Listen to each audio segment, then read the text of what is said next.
Thanks for sending in your questions through the hashtag #OurLeague. Let's see what we've got. Barry Forbes. Who in the squad would you least like and most like to be stuck on a desert island with, and why? Most like, I'd say Ryan Hall. I'd like to be stuck with him. I think he's quite intelligent. He's a bit savvy, so hopefully he'd find a way of getting us off it, to be fair. And for the same sort of reasons, the least like would be Mark Percival. It'd be, unfortunately, I don't think it'd bring much to the party there. Josh Naylor, how do you like your eggs in the morning? Poached normally. If I'm feeling a bit quirky, I might have an omelette, but normally poached. Steve Canning, how long do you think you would survive during the zombie apocalypse? Right, this is a good one. I think, obviously, I've watched Walking Dead now for, I think, one to season 7 or something like that. And I think I've learned quite a bit about surviving a zombie apocalypse. So I reckon I'd do well.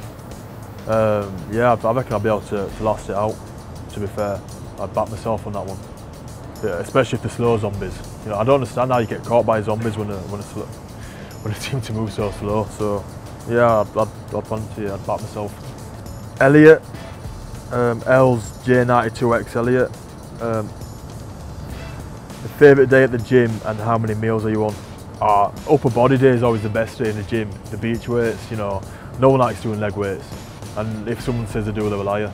No one likes doing leg weights. Depends how hungry I live on the basis, if I'm hungry I'll eat. So anything from 3 to 5 meals a day normally. At Benny Kronk, do you have a piece of advice that has stuck with you through your career?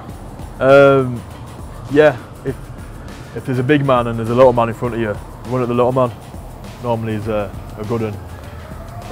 Jonathan Timms, do you think your journey to Super League and England gives you any strengths over players who came via academy straight into Super League?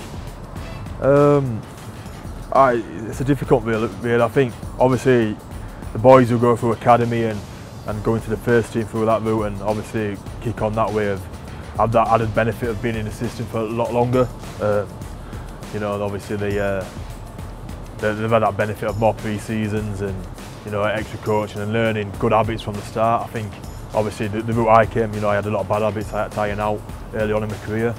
But I think obviously the route I've come, it's what I'm proud of, and it probably gives me that extra bit of belief that I can go on and achieve things. Coming the route I've come, and obviously coming into the game so late, it gives me that belief where I can stride on and achieve whatever I want in the game. And I think it's just given me that confidence where I can back myself. Kirsty_babes XXX.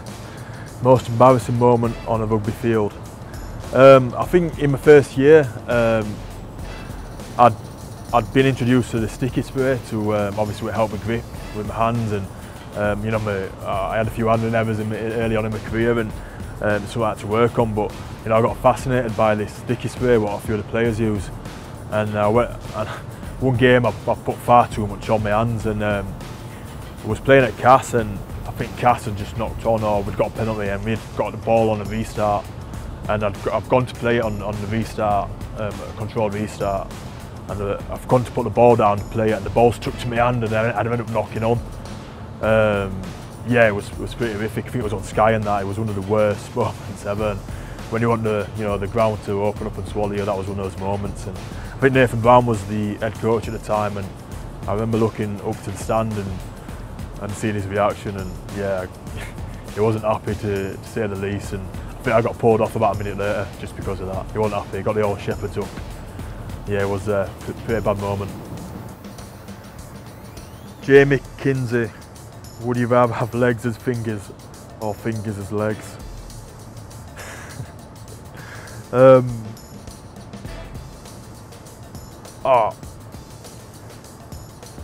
think having legs as fingers is just not practical, is it? You won't be able to sort of eat. I don't understand how you can pick things up.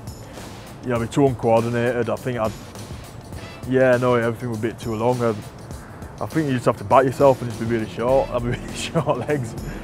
and just get around as best as you can. Yeah, so I'd go fingers as legs. Chris Reed, what do you eat before a big game? I get into a bit of a routine, to be honest. So night before a game, I'll always have the spag bowl with garlic bread. That's a bit of a routine. It's a ritual. I've done that for years now. And then normally when there's we do quite a big pot, and there'll be quite a bit of bolognese left over, which I'll have for my breakfast the next day with a couple of bagels.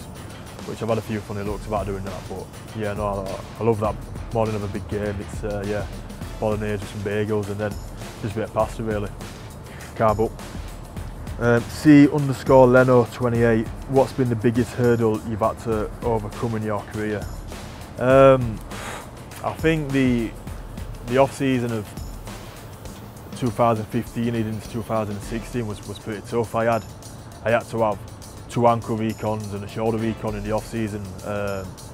Yeah, you know, I spent way more time in hospital than I did on the training field that year. I think I only had 1 fitness session going into the season, and it took me a while to get going again in 2016. And I think, you know, the pre-seasons are you know, such a pivotal part of the game now and so important, but to miss an entire one due to having 3 operations on 3 different body parts was pretty tough.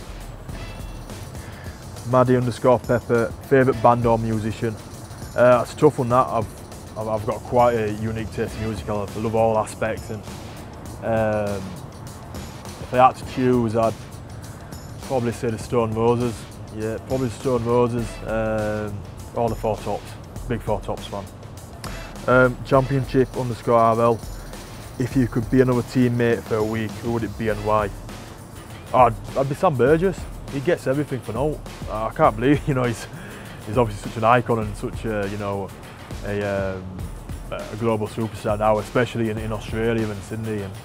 And yeah, he's always getting stuff for free. You know, I've been rooming with him this week, and you know, there's always a knock on the door and someone else is getting past him for now. So I'd be him just to stock up a load of free stock, and then yeah, I think that'll do me. Thanks to the Our League members for all your questions. There was a couple of curveballs, but hopefully I did all right. Cheers.